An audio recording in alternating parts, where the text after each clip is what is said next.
Bismillahirrahmanirrahim.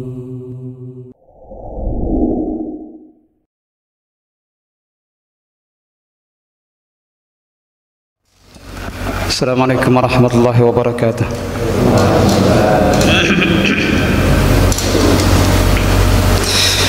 Innal hamdalillah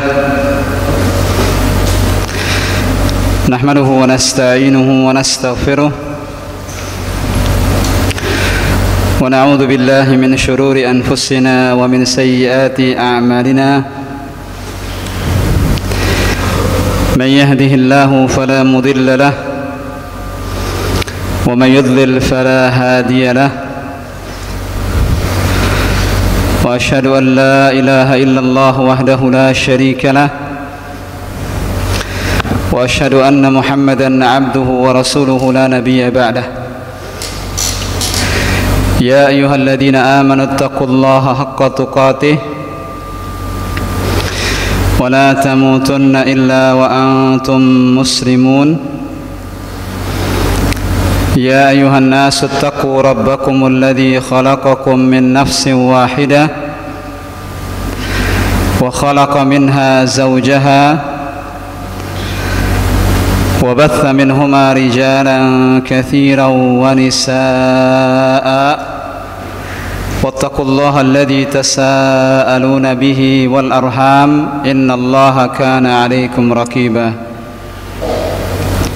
يا أيها الذين آمنوا اتقوا الله وقولوا قولا سديدا يصلح لكم أعمالكم ويغفر لكم ذنوبكم ومن يطع الله ورسوله فقد فاز فوزا عظيما. أما بعد فإن أصدق الحديث كتاب الله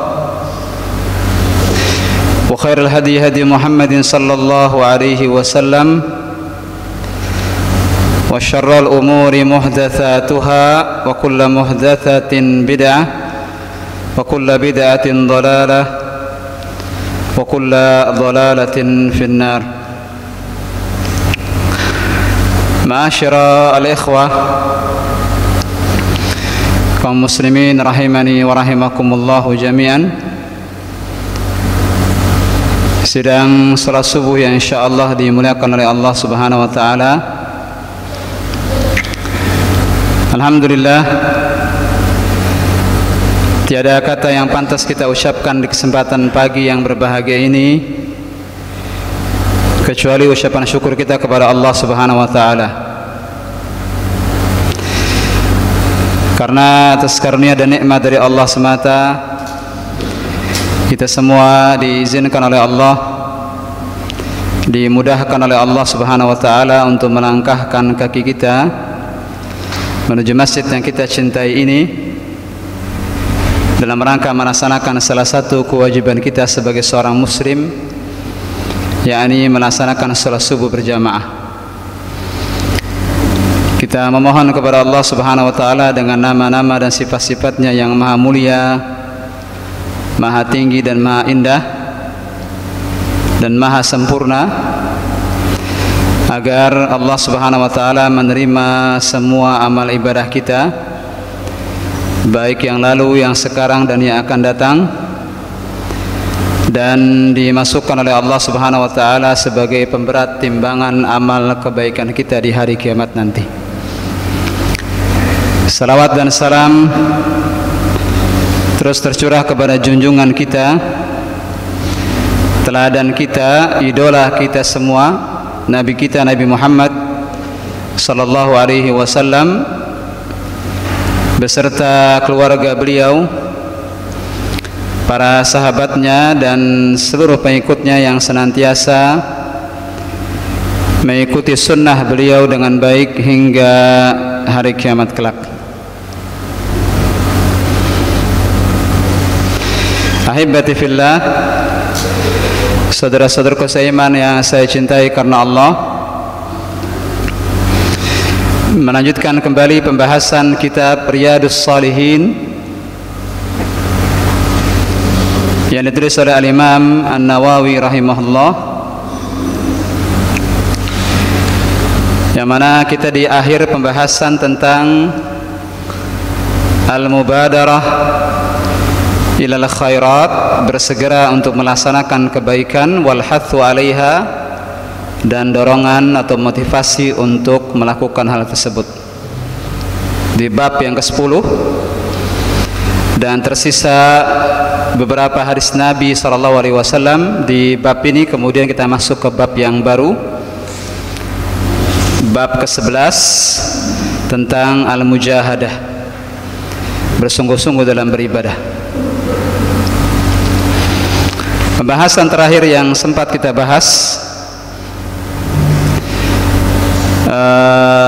kita telah membahas hadis yang keempat terkait dengan sedekah, dan sebesar-besarnya sedekah adalah engkau bersedekah pada saat syahih takhshal faqra wa ta'malul ghina. Sebesar-besarnya sedekah adalah engkau bersedekah dalam kondisi engkau sehat, dalam kondisi engkau tamak terhadap harta, pelit terhadap harta, dan takut kepada kemiskinan. Apabila seorang muslim bersedekah dalam kondisi demikian, maka inilah yang kata Nabi SAW sebagai sedekah a'zamu ajran, sedekah yang paling besar pahalanya. Jadi sudah kita bahas di pertemuan yang lalu, dan hari ini kita masuk ke hadis yang berikutnya, hadis kelima dari Anas radhiyallahu an, dari Anas bin Malik radhiyallahu an. Anas bin Malik radhiyallahu an, perlu diketahui beliau adalah sahabat Nabi SAW yang paling banyak anaknya dan paling lama usianya. Nah, disebutkan dalam beberapa riwayat bahkan Anas bin Malik begitu lamanya beliau hidup, sampai-sampai beliau pernah menguburkan beberapa anak dan cucunya. Ya, anak dan cucunya wafat terlebih dahulu, Anas bin Malik belakangan. Dan disebutkan dalam riwayat Anas bin Malik jumlah anaknya lebih daripada 100. Paling banyak anaknya dan paling lama usianya Anas bin Malik. Beliau sejak kecil ibunya memberikannya kepada Nabi SAW untuk menjadi pelayan di rumah Rasulullah SAW. Maka bisa dibayangkan berapa banyak hadis yang didapatkan Anas bin Malik dari Rasulullah SAW. Karena lamanya beliau di rumah Rasulullah SAW dan lamanya beliau melayani Nabi SAW dari sejak beliau kecil sampai Nabi SAW wafat. Anas bin Malik radhiyallahu an menceritakan kepada kita, anna Rasulullah SAW akhadha sayfan yawma Uhud. Kata Anas bin Malik bahwasanya Rasulullah SAW mengambil sebuah pedang pada hari perang Uhud. Perang Uhud ini perang yang terjadi setelah perang Badar, di mana Nabi SAW dan para sahabatnya mengalami kekalahan di perang Uhud. Banyak para sahabat yang mati syahid di perang tersebut, dan Allah Subhanahu wa taala menakdirkan kekalahan buat Nabi SAW dan para sahabatnya waktu itu. Dan kalau kita teliti perang Uhud, maka kita akan temukan di antara sebab utama kekalahan kaum muslimin saat itu adalah adanya sebagian yang tidak taat kepada perintah Rasulullah SAW. Yani di saat Nabi SAW menyuruh pasukan memanah untuk tetap berada di atas bukit agar tidak turun dalam kondisi apapun. Namun yang terjadi ketika pemanah di atas bukit melihat saudaranya di bawah seakan-akan sudah menang, yani ketika melihat saudaranya di bawah seakan-akan sudah berhasil memukul mundur orang-orang musyrik jahiliyah waktu itu, dan mengambil barang rampasan pemanah di bukit. Ketika melihat kondisi tersebut, mereka langsung turun ikut ke bawah. Padahal Nabi SAW berpesan dalam kondisi apapun jangan turun. Akhirnya terjadilah yang terjadi. Waktu itu Khalid ibn al-Walid masih belum masuk Islam. Khalid bin Walid akhirnya berputar ke belakang kaum muslimin melalui bukit yang tadinya dijaga oleh para pemanah, kemudian kosong. Maka berputarlah Khalid bin Walid ketika dalam kondisi kaum musyrikin waktu itu sudah hampir kalah. Khalid bin Walid berputar dari arah bukit dan menyerang kaum muslimin dari arah belakang. Bahkan Rasulullah SAW saat itu sampai luka berdarah mulutnya, dan para sahabat itu sempat menjadi tameng beliau agar beliau tidak terkena pedang dan tombak serta panah. Dan banyak sahabat yang wafat waktu itu, mati syahid. Di antaranya Hamzah bin Abdul Muttalib yang wafat waktu itu ditombak oleh salah seorang budak daripada Hindun yang waktu itu juga belum masuk Islam. Singkat cerita, di perang Uhud Nabi SAW mengambil sebuah pedang lalu mengatakan kepada para sahabat, man ya'khudhu minni hada, siapa yang bersedia mengambil pedang ini dari saya. Fabasatu aydiyahum, maka para sahabat bersegera menjulurkan tangan mereka meminta kepada Nabi SAW agar mereka menjadi orang yang mendapatkan kehormatan mengambil pedang tersebut. Kullu insanin minhum yaqul, setiap orang waktu itu, setiap sahabat, ana, saya. Semua berharap mendapatkan kemuliaan mengambil pedang tersebut dari Rasulullah SAW. Maka Nabi SAW mengulang kembali pertanyaannya, faman ya'khudhuhu bihaqqih, siapa yang mau mengambilnya dan bersedia untuk melaksanakan amanahnya. Ini hak pedang ini, amanah pedang ini agar digunakan sebaik-baiknya untuk berjihad fi sabilillah. Dengannya orang tersebut melaksanakan amanah dan hak daripada pedang ini untuk digunakan dalam jihad fi sabilillah. Maka setelah Nabi SAW memberikan penegasan dengan kalimat ini, siapa yang mau mengambilnya dan bersiap-siap untuk melaksanakan amanah dan haknya. Ini para sahabat yang tadinya mengangkat tangan dan meminta saya, akhirnya mereka semua mundur, tidak berani mengambil pedang tersebut. Fa'ahjamal qaum, karena khawatir dia tidak bisa melaksanakan amanah daripada pedang ini. Lihat bagaimana para sahabat Nabi SAW. Hadis ini ditempatkan di bab tentang al-mubadarah ilal khairat, bersegera melaksanakan kebaikan. Ini para sahabat bersegera ingin mengambil pedang itu dari Nabi SAW dan bersegera melakukan kebaikan. Tapi ketika mengetahui ada syarat yang Nabi SAW syaratkan, yakni hendaknya dia manfaatkan dengan sebaik-baiknya, maka mereka takut tidak bisa melaksanakan amanah. Ini menunjukkan bahwa mereka melihat bahwa amanah ini tidak mudah, tidak remeh, dan amanah ini dikhawatirkan mereka tidak bisa melaksanakannya dan nanti bertanggung jawab di hadapan Allah karena kelalaiannya. Maka fa'ahjamal qaum, faqala Abu Dujanah radhiyallahu an, ana akhudhuhu bihaqqih, fa'akhadahu fafalaqa bihi hamal musyrikin, rawahu Muslim. Ternyata ada salah seorang sahabat yang bernama Abu Dujanah radhiyallahu an, dia dengan beraninya mengatakan saya akhudhu, saya mengambilnya, bihaqqihi, dan saya siap untuk melaksanakan hak daripada pedang ini. Maka beliau radhiyallahu an mengambil pedang tersebut dari Nabi SAW, dan akhirnya dengan pedang tersebut beliau dengan izin Allah Subhanahu wa taala berhasil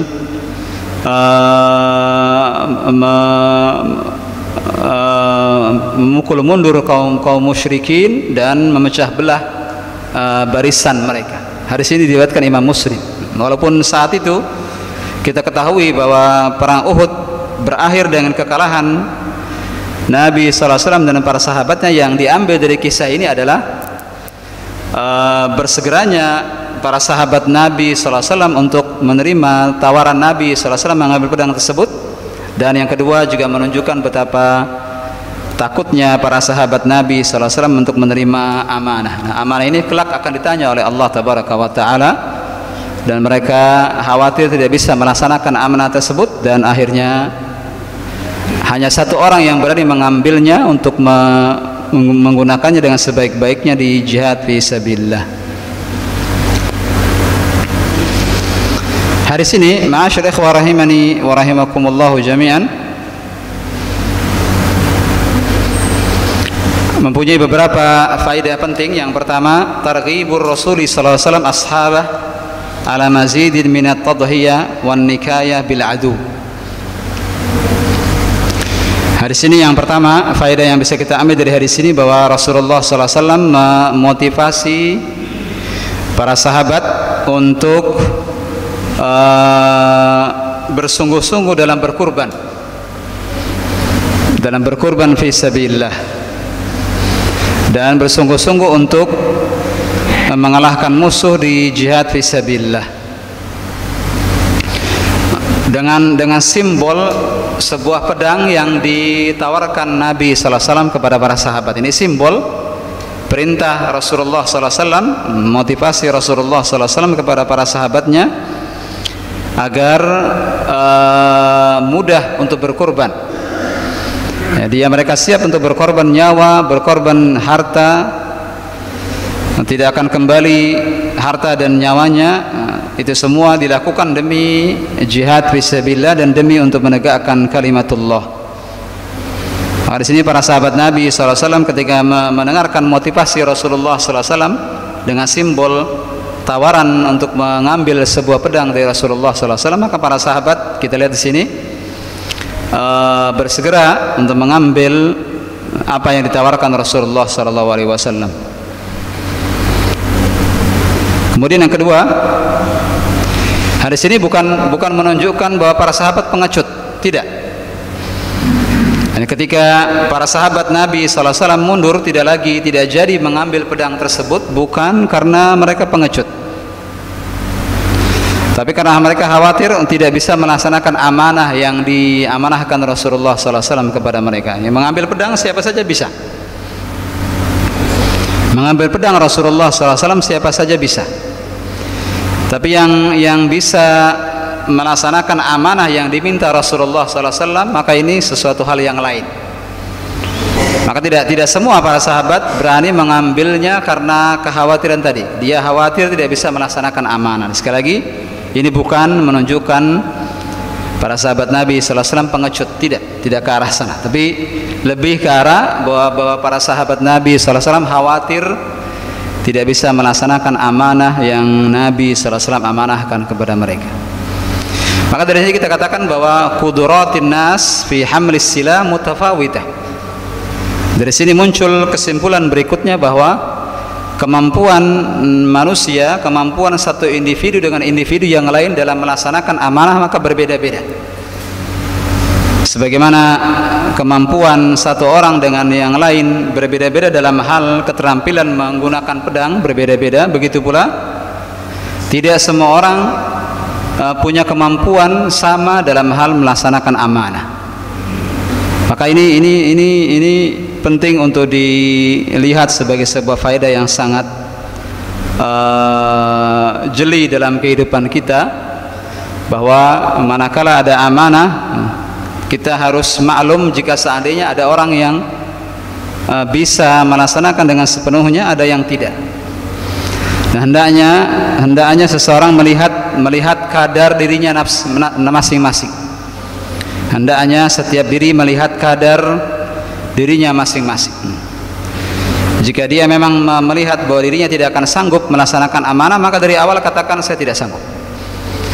Jangan menempatkan diri kita dalam hal yang nanti akan menyulitkan diri kita sendiri di dunia maupun di akhirat. Maka amanah ini sebenarnya tidak diperebutkan, tidak. Apalagi jika amanah ini terkait dengan amanah mengurus sebuah negara, amanah mengurus masyarakat yang begitu banyak macam dan pemikiran mereka tidak mudah. Maka orang yang bisa memegang amanah seperti ini tentu tidak semua orang bisa melaksanakan. Dan sekali lagi masing-masing mari melihat kondisi diri masing-masing. Yani jika memang dia merasa mampu maka silahkan, jika tidak maka keselamatan yang baik baginya adalah mundur untuk mengambil jalan keselamatan daripada jalan kebinasaan. Ma'asyiral ikhwah rahimani wa rahimakumullah jami'an. Hadis berikutnya dari Az-Zubair ibn Adi قال أتينا أنس بن مالك رضي الله عنه فشكونا إليه ما تلقى من الحجاج فقال اصبروا فإنه لا يأتي عليكم زمان إلا والذي بعده شر منه حتى تلقوا ربكم سمعته من نبيكم صلى الله عليه وسلم رواه البخاري. Hadis berikutnya, hadis yang keenam dari Zubair ibn Adi radhiyallahu an, beliau berkata, kami datang menemui Anas bin Malik. Lagi-lagi di sini tokoh di balik hadis adalah Anas bin Malik. Kalau tadi Anas bin Malik bercerita tentang apa yang beliau saksikan saat perang Uhud, yang berikutnya adalah apa yang beliau saksikan setelah lewatnya masa Khulafaur Rasyidin. Ini saking lamanya Anas bin Malik hidup, beliau melewati Abu Bakar As-Siddiq, Umar bin Al-Khattab, Uthman bin Affan dan Ali bin Abi Thalib, melewati 4 Khulafaur Rasyidin, dan sempat menemui kondisi di mana masih banyak para sahabat yang masih hidup dan masuk ke generasi berikutnya, itu generasi tabi'in. Jadi kalau kita lihat sejarah maka kita akan temukan setelah Khulafaur Rasyidin, di akhir-akhir masa para sahabat radhiyallahu anhum ajma'in, muncul generasi baru, generasi at-tabi'in namanya. Dan generasi at-tabi'in masih dikatakan Nabi sallallahu alaihi wasallam generasi terbaik umat ini. At-tabi'in mereka tidak bertemu dengan Rasulullah sallallahu alaihi wasallam tapi bertemu dengan para sahabat.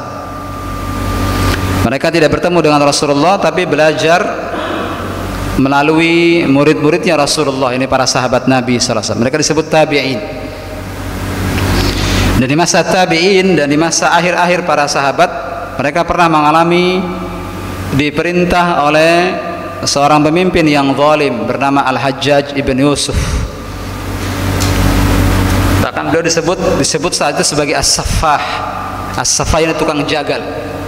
Nah, dengan mudahnya dia membunuh orang, dengan mudahnya dia memerintahkan hukuman mati, dan dengan mudahnya dia menumpahkan darah. Al-Hajjaj ibn Yusuf ma'ruf dalam sejarah kisah ini. Dia masuk ke kota Mekah, bahkan membunuh beberapa para sahabat Nabi sallallahu alaihi wasallam, menggantungnya di hadapan manusia. Akhirnya para sahabat Nabi sallallahu alaihi wasallam waktu itu menemui Anas bin Malik, sahabat yang senior yang bisa mereka sampaikan keluhan-keluhan dan bagaimana solusinya. Ini menunjukkan pentingnya kembali ke orang-orang yang sudah berpengalaman. Anak-anak muda sekarang bisa jadi dari sisi ilmu syar'i bisa jadi lebih banyak daripada orang tua sekarang. Tapi hal yang tidak dimiliki anak-anak muda, yang hanya dimiliki orang tua, adalah pengalaman hidup. Nah, terkadang itu penting untuk diambil ibrahnya. Nah, orang-orang yang sudah 60 tahun, 50 tahun tentu lebih banyak pengalaman hidupnya daripada yang baru 15 tahun, 20 tahun. Maka wajar jika yang muda berkonsultasi kepada yang tua. Nah, lihat di sini Zubair bin Adi radhiyallahu an datang ke Anas bin Malik dan mengeluhkan kezaliman yang mereka dapati dari Al-Hajjaj ibn Yusuf. Ini bagaimana sikap kita menghadapi pemimpin yang zalim yang seperti ini. Maka lihat bagaimana Anas bin Malik radhiyallahu an menasihati para sahabat waktu itu, isbiru, bersabarlah. Ini Anas bin Malik tidak mengatakan ayo sama-sama kita angkat senjata, kita berontak saja, kita melakukan revolusi. Tidak. Lihat bagaimana Anas bin Malik begitu bijaknya dalam memberikan nasihat, isbiru, sabarlah. yakni sabar di bawah pemimpin, di bawah hidup di bawah pimpinan pemimpin yang zalim itu lebih sedikit mudaratnya dibandingkan kalau kita mengangkat senjata dan melakukan pemberontakan. Karena kalau kita mengangkat senjata dan melakukan pemberontakan misalnya terhadap penguasa yang zalim, maka sudah pasti akan tertumpah darah, pasti. Dan kalau orang sudah memilih emosi daripada akal sehat dalam menyikapi kondisi seperti ini, kalau orang itu memilih emosi dan tidak melihat akal sehat, ayo sama-sama kita berontak saja, kita angkat senjata. Bayangkan kalau Anas bin Malik mengatakan kepada saat, ayo angkat senjata, ayo kita perangi Al-Hajjaj bin Yusuf, ayo kita berontak. Mudarat memberontak itu lebih besar daripada mudarat sabar menghadapi kebijakan-kebijakan pemerintah zalim. Kalau kita ambil pilihan yang kedua, berontak misalnya, mari sama-sama kita pikirkan. Kalau kita ambil pilihan kedua, kita berontak misalnya, kita angkat senjata. Bayangkan ini rakyat jelata yang tidak paham tentang militer lalu menghadapi kekuatan militer. Apa yang terjadi, Pak? Apa yang terjadi? Pak, pasti akan ada orang terbunuh, pasti akan ada darah yang tertumpah, iya tidak, Pak? Yang satu pakai bambu runcing, satu pakai peluru tajam. Secara hitungan logika pasti tidak akan. Yakni proses untuk menjatuhkan pemimpin seperti ini di beberapa negara menjadi sebuah ibrah bagi kita di negeri Indonesia ini, Pak. Suriah misalnya, sebagai contoh nyata, Suriah tahun 2010 saya di Mesir waktu itu. Tahun itu dikenal sebagai tahun bergolaknya Timur Tengah. 2010 saya lagi di Mesir, 2009 saya di Mesir. Saya merasakan Mesir, Kairo yang tadinya aman berubah menjadi ketakutan. Jam malam diberlakukan dari jam 4 sore sampai jam 8 pagi. Tidak ada orang sejak pada asar sampai jam 8 pagi. Yang terdengar setiap malam suara tembakan, suara-suara ledakan di beberapa tempat. Kami waktu itu di asrama, kami dilarang untuk keluar. Tapi saya melihat perbedaan yang jauh. Yang tadinya ramai, Bapak kalau pergi ke Kairo, Bapak akan lihat kemacetan di mana-mana, sama kayak Jakarta. Tiba-tiba pemandangannya berubah jadi berhenti total. Mulai dari Mesir, kemudian lari ke Libya. Dari Libya, setelah Muammar Gaddafi mereka berontak lalu berhasil membunuh, lari ke negeri lain terus, dan terakhir Suriah. Dan Suriah yang paling mengenaskan. Mereka berusaha untuk menurunkan dengan paksa Bashar Assad. Yang terjadi apa, Pak? Kehancuran di mana-mana. Kota yang tadinya kita lihat penuh dengan gedung-gedung bertingkat jadi seakan-akan kota mati karena hancur. Dan menghancurkan lebih mudah daripada membangun, Pak. Mari sama-sama kita pikirkan dengan akal sehat. Bapak-bapak, kalau kita sama-sama hancurkan masjid ini, kita masing-masing bawa palu, menghancurkan masjid ini berapa lama kira-kira? Satu hari hancur masjid ini, iya tidak? Bahkan beberapa jam kalau kita sama-sama megang palu, maka akan hancur beberapa jam. Saya tanya, membangunnya beberapa jam kemudian bisa lagi? Menghancurkannya 1 jam 2 jam, membangun kembali masjid yang sudah hancur 1 jam 2 jam selesai? Tidak, bertahun-tahun, ini tidak.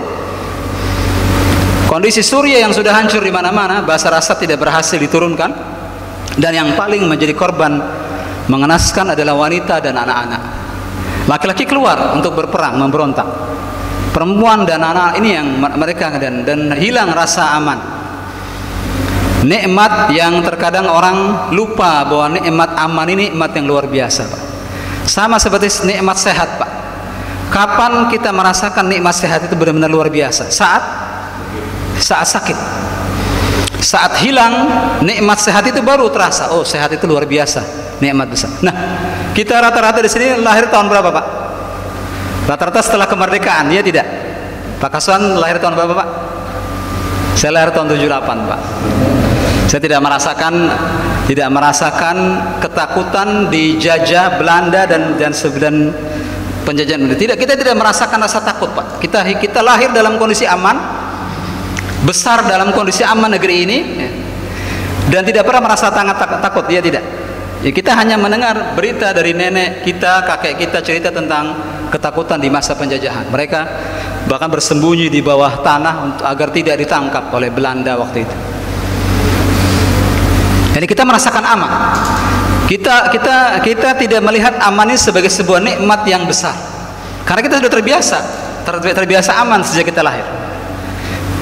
Akan terasa nikmat aman itu sebagai sebuah nikmat yang besar manakala nikmat aman itu hilang. Sama seperti sehat tadi. Maka memilih memberontak itu tidak akan bermanfaat sama sekali. Lihat bagaimana Anas bin Malik, orang yang sudah tua ini, yang sudah makan garam kehidupan ini, memberikan nasihat yang luar biasa. Isbiru, sabar. Sabar. Tidak ada kata lain. Mudarat bersabar itu lebih ringan daripada mudarat kalau terjadi kekacauan di negeri ini. Iya, demi Allah. Mudarat sabar di bawah pemimpin zalim itu lebih sedikit daripada mudarat kita kalau mengangkat senjata dan melakukan pemberontakan. Nanti nikmat aman hilang. Lalu bapak-bapak mungkin nanti maju ke medan perang. Anak ada istrinya di rumah. Hanya Allah yang Maha tahu apa yang akan terjadi. Di Suriah kehancuran di mana-mana. Sekarang belum selesai mereka meruntuhkan Bashar Assad, masuklah Rusia, masuklah Amerika. Kondisi semakin bagus, Pak, apa kondisi semakin kacau ketika negeri lain masuk ke negeri kita dan ikut-ikutan. Lalu akhirnya ini menjadi bisnis negara-negara yang memproduksi senjata. Akhirnya dijuallah senjata, dan memang senjata itu akan laku saat di mana ada kekacauan. Dan nanti biasanya orang-orang seperti ini akan tetap akan membiarkan kekacauan berjalan karena ingin supaya dagangannya laku terus. Akhirnya gedung-gedung megah di beberapa kota di Suriah yang tadinya kita lihat megah, rapih, hidup berjalan, sekarang hancur. Dan membangunnya hanya Allah yang Maha tahu berapa lama Suriah nanti akan pulih. Saya katakan tadi, menghancurkan masjid ini 1 jam selesai. Membangunnya 1 jam? Tidak, bertahun-tahun membangun masjid ini. Ya, orang pikirkan terlebih dahulu sebelum bertindak. Kalau kita pilih emosi, ya, kalau kita pilih emosi, kita akan pilih pilihan kedua. Tapi kalau kita berpikir dengan jernih, berpikir dengan akal sehat, lihat bagaimana Anas bin Malik ketika para sahabat waktu itu mengeluhkan Al-Hajjaj bin Yusuf, dan Al-Hajjaj bin Yusuf tentu beda dengan, alhamdulillah, dengan pemimpin kita yang tidak seperti ini. Kalau Bapak baca kisah Al-Hajjaj bin Yusuf, maka Bapak akan lihat bagaimana kekejaman Al-Hajjaj bin Yusuf, yang kalau kita hidup saat itu mungkin kita tidak akan sabar. Al-Hajjaj bin Yusuf dikenal sebagai tukang penggal kepala orang. Dengan mudahnya ada orang yang mempertanyakan kebijakannya, dibunuh di tempat atau digantung, dan sengaja diperlihatkan mayatnya di depan masyarakat, orang-orang takut. Dia masuk kota Mekah dalam kondisi setelah membantai orang, dia makan di atas jenazah-jenazah mereka. Al-Hajjaj bin Yusuf, kondisi terberat yang dialami di akhir-akhir masa sahabat dan di awal-awal masa tabi'in. Anas bin Malik masih hidup melihat bagaimana kondisi saat itu, dan lihat bagaimana bijaknya Anas bin Malik. Isbiru, sabarlah. Tidak ada kata lain, sabar. Lalu apa kata beliau? Isbiru fa innahu la ya'ti 'alaikum zamanun illa walladhi ba'dahu syarrun minhu hatta talqaw rabbah. Setelah itu Anas bin Malik menyuruh mereka untuk lebih bersabar lagi. Sabar yang pertama butuh kesabaran yang kedua. Kenapa demikian? Kata beliau, karena tidaklah datang zaman setelahnya kecuali yang berikutnya kondisinya akan lebih buruk. La ya'ti zaman, tidaklah ada zaman datang setelahnya kecuali setelahnya pasti akan memburuk. Lihat Pak, kondisi Covid sekarang ini. Kondisinya hari demi hari kita bukan melihat adanya kelonggaran ya, bahkan terus semakin sempit, semakin sulit. Semakin banyak pengangguran, semakin banyak jumlah kriminalitas. Semakin banyak orang miskin baru. Kemiskinan di negeri ini bertambah, bukan hanya di negeri ini, di seluruh negeri. Lihat benarnya Anas bin Malik, dan ini pasti tidaklah beliau katakan begini kecuali pasti dia mendengar dari Rasulullah SAW apa yang akan terjadi masa depan. Beliau mengatakan menyuruh para sahabat bersiap-siap. Yang sekarang kondisinya masih lebih baik, kata beliau. Yang berikutnya akan lebih sulit lagi. Ini kalian beruntung sekarang seperti ini. Nanti yang datang berikutnya nanti akan lebih sulit, kata Anas bin Malik radhiyallahu anhu. Fa innahu la ya'ti 'alaikum zaman, karena sungguh tidaklah akan datang kepada kalian zaman illa walladzi ba'dahu syarrun min, kecuali yang setelahnya pasti akan lebih buruk kondisinya. Hatta talqaw rabbakum, bersabarlah sampai kalian bertemu dengan Allah, sampai maut menjemput. Ini kesabaran tidak kenal batas sampai kita mati. Sebagaimana ibadah tidak kenal kapan selesainya kecuali setelah kita mati, begitu pula sabar. Sabar adalah ibadah. Kapan kita selesai ibadah? Kalau kita diwafatkan. Kapan selesai sabar? Sampai kapan kita sabar? Sampai mati, sampai maut menjemput. Dan bersiap-siaplah kondisi berikutnya akan lebih buruk lagi. Maka di sini kita katakan bahwa setiap muslim bersiap-siap menghadapi kondisi lebih buruk. Dulu zaman saat kita tidak ada smartphone Pak, dulu tidak ada HP. Bagaimana kondisi kita Pak? Kondisi kita, anak-anak kita keluar main. Sekarang anak-anak kita dibuat jarang bergerak dengan megang HP, malas belajar. Kondisi buruk yang kita alami sekarang. Kita berharap tidak ada HP zaman ini Pak. Ya, ada manfaat besar ya. Tapi di samping itu ada mudarat besar juga yang banyak keluhan orang tua itu di online di rumah lebih banyak buka yang lain daripada belajar. Ya tidak Pak? Ketika kita kasih HP anak-anak itu, ya belajar, tapi lebih banyak mana? Belajar apa main di HP itu? Bukankah kondisi sekarang ini lebih baik ketika saat sebelum Covid? Benar kata Anas bin Malik, tidak datang zaman kecuali yang berikutnya akan lebih sulit. Di sini menunjukkan butuhnya setiap muslim persiapan. Dan tidak ada bekal yang lebih utama yang disiapkan seorang muslim kecuali bekal takwa kepada Allah Azza wa Jalla. Kondisi akan lebih sulit. Bersiap-siaplah, bersabarlah, dan berbekal dengan bekal takwa. Ma'asyarikh wa rahimani wa rahimakumullah, dari hadis ini banyak faedah yang bisa kita ambil. Yang pertama, jawazu syakwal imam awil hakim li ahli ilm. Bolehnya mengeluhkan kondisi pemerintah, kondisi pemimpin kepada para ulama. Bolehnya kita mengeluhkan kondisi kehidupan negara kita kepada para ulama. Boleh. Kepada para ulama tentu saja. Dan para ulama pasti akan melihat segala sesuatu dari semua sisinya dan akan memilihkan mana yang lebih maslahat buat kita. Dan Anas bin Malik, lihat bagaimana bijaknya beliau, isbiru, sabarlah. Al-qiyadah al-haqiqiyah linnas kaminatun fi ahli ilm. Dari sini kita bisa lihat Pak, sebenarnya pemimpin yang hakiki sebenarnya adalah para ulama. Ulil amri dalam Al-Quran yang kita wajib taati ada dua macam, ulil amri dari kalangan para umara dan ulil amri dari kalangan para ulama. Dan tidak akan tegak sebuah negara kecuali dengan berkolaborasinya para ulama dan pemimpin negara. Seharusnya demikian, kondisi harusnya demikian. Kondisi ideal sebuah negara adalah kolaborasi antara pemimpin dengan para ulama. Tapi terkadang kita temukan tidak seperti demikian di beberapa waktu dan di beberapa tempat. Maka di sini tidak ada jalan kecuali bersabar. Yang ketiga, wilayatul Hajjaj ibn Yusuf al-Thaqafi zalimah fahuwa mubirul thaqif. Bahwasanya kepemimpinan Al-Hajjaj ibn Yusuf waktu itu adalah pemimpin yang zalim. Dia pemimpin yang zalim waktu itu, dan kondisi para sahabat itu kondisi berat. Kondisi akhir-akhir zaman sahabat kondisi yang sangat berat. Mereka diuji oleh Allah Subhanahu wa taala dengan adanya pemimpin zalim yang dikenal dalam sejarah kezalimannya.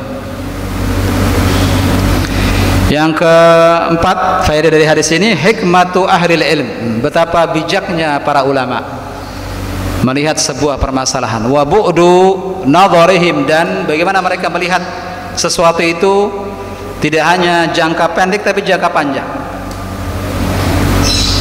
wa ma'rifatuhum li rafi'in nas tatajalla fil mawaqif al-harija wal dhuruf al-asabah, dan diketahuinya para ulama itu saat di mana masa genting, saat di mana butuh keputusan yang sangat penting. Lihat bagaimana di sini terlihat kebijakan Anas bin Malik ketika melihat sesuatu permasalahan. Dia tidak melihat sesuatu itu dalam jangka pendek tapi jangka panjang. Yani hendaknya memutuskan segala sesuatu itu dengan matang dan tidak terburu-buru, dan melihat dari semua aspek dan memikirkan mana maslahat dan mana mudarat. Istihbabu sabr 'alal mihan wal mubadarah bil a'malis salihah. Dari sini juga ada faedah dianjurkannya bersabar saat ada ujian dan bersegera untuk melaksanakan amalan-amalan saleh sebelum datang masa lebih sulit. Nah, ini isyarat yang kita temukan dari perkataan Anas bin Malik ini bahwa sekarang saatnya kita melakukan amal saleh. Jangan menunggu besok, jangan menunggu lusa, karena yang berikutnya akan lebih sulit. Jangan sampai nanti kondisi semakin sulit sehingga kita tidak bisa beramal saleh. Maka beramal salehlah sekarang dan tidak menunggu-nunggu besok atau lusa, karena bisa jadi besok atau lusa ada halangan-halangan yang menyebabkan kita tidak bisa beramal saleh. Ma min zamanin ya'ti illa walladhi ba'dahu ashaqqu 'alan nas minhu. Dari hadis ini kita dapat mengetahui bahwa tidaklah zaman itu berlalu kecuali yang berikutnya akan lebih sulit bagi manusia. Dan kita jadi saksi kondisi COVID-19 yang sampai sekarang belum diketahui sampai kapan selesai. Kita jadi saksi kebenarannya hadis ini. Tidaklah akan datang masa setelahnya kecuali pasti akan lebih sulit bagi manusia. Yani ini menunjukkan butuhnya kita persiapan lebih menghadapi masa-masa itu. Kemudian dari hadis ini kita dapat mengetahui intisyarul fasad akhiruz zaman. Dari hadis ini kita dapat mengetahui tersebarnya kerusakan di akhir zaman. Ini akhir zaman, kerusakan akan semakin banyak terjadi. Yang berikutnya adamul khuruj alal hukam wal wala ma lam yakunu yakfuru bi kufrin bawah indal ummah alaihi minallahi burhan. Tidak boleh kita keluar memberontak kepada pemerintah yang sah selama tidak menunjukkan kekafiran yang jelas. Yani selama tidak ada tanda-tanda dia benar-benar melaksanakan sebuah kekufuran yang sangat jelas yang kita bisa ambil dalilnya, ada dalilnya yang menunjukkan kita boleh memberontak, maka sementara ini bersabar. Nah, ada dua hal yang penting diperhatikan di sini, bahwa bolehnya keluar memberontak kepada penguasa. Yang pertama tentu saja terkait dengan sikap penguasa itu benar-benar menunjukkan kekufuran. Kalau dia masih sholat, bahkan mengizinkan kaum muslimin masih sholat, disebutkan dalam sebuah hadis, La ma aqamu fikumus shalah. Jangan memberontak selama mereka masih mendirikan salat. Alhamdulillah di negeri ini masih ditegakkan salat. Masih dikumandangkannya azan. Alhamdulillah. Beda halnya dengan kondisi misalnya dilarang salat. Tidak boleh orang salat. Ada beberapa negara ada saat di mana pemerintahnya sampai ke tingkat demikian. Yang kedua, tentu berdasarkan maslahat dan mudarat. Jika menimbulkan mudarat, maka bersabar, lebih sedikit mudaratnya daripada memberontak.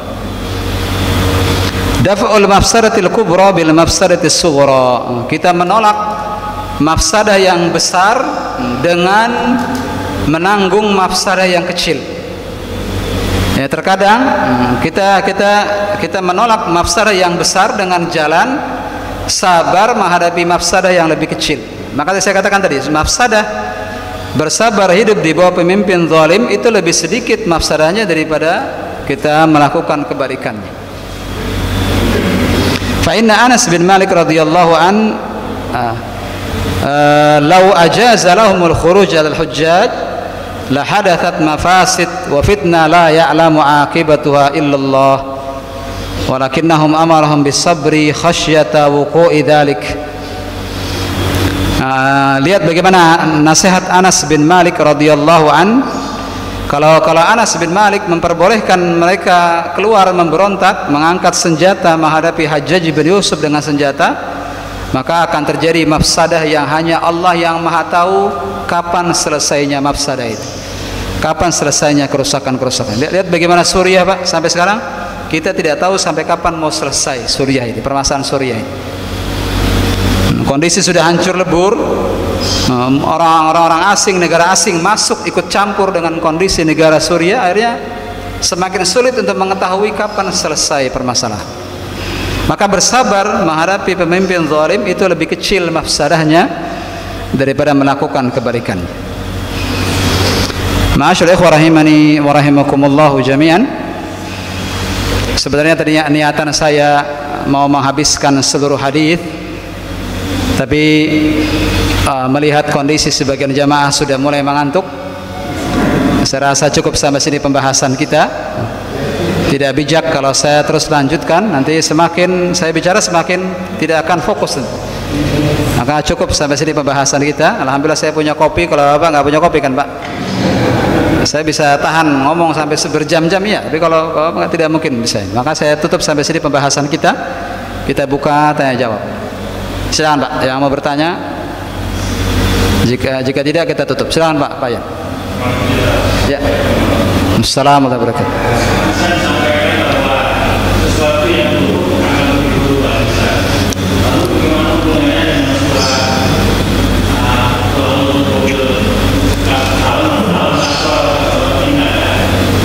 Inna ma'al usri yusra wa inna ma'al usri yusra. Kalau ayat itu terkait dengan tidaklah ada kesulitan kecuali bersama kesulitan ada kemudahan. Di masa-masa sulit, sesulit apapun kondisi itu masih ada kemudahan yang biasanya akan terlihat. Tidaklah ada kesulitan muncul kecuali pasti ada kemudahan. Contoh, dan ini masuk ke dalam perkara-perkara ibadah. Contoh, ketika ada kesulitan muncul rukhsah, muncul keringanan. Ketika ada kesulitan muncul rukhsah. Sebagaimana misalnya ketika seseorang safar dan safar itu kata Nabi SAW qita'atun minal adzab. Walaupun safar pada zaman kita lebih mudah pada zaman dahulu, tapi tetap sabda Nabi SAW tentang safar itu qita'atun minal adzab, potongan dari adzab itu tetap berlaku. Kesulitan yang kita hadapi saat safar akhirnya memunculkan kemudahan. Apa itu Pak? Apa kemudahan-kemudahan yang muncul? Misalnya sholat boleh dikosor dan boleh dijamak. Nah, orang berpuasa lalu safar boleh berbuka puasa. Nah, ini ada kesulitan, tapi selama ada kesulitan biasanya nanti akan muncul kemudahan-kemudahan. Itu terkait masalah itu Pak. Terkait masalah itu. Dan juga masuk ke dalamnya perkara-perkara sulit yang kita hadapi sekarang ini. Di tengah-tengah kesulitan pasti ada kemudahan. Nah, ayat itu tidak bertentangan dengan hadis ini. Hadis ini berbicara tentang kondisi secara umum. Kalau tadi kondisi per individu. Jikalau tidaklah seseorang mengalami kesulitan, kecuali pasti akan muncul kemudahan-kemudahan oleh Allah. Kalau ini secara umum, kondisi global secara umum. Tidaklah datang masa kecuali yang berikutnya pasti akan lebih sulit bagi manusia. Wallahu a'lam bishawab. Nah, ya, jazakallah. Ada lagi, Pak?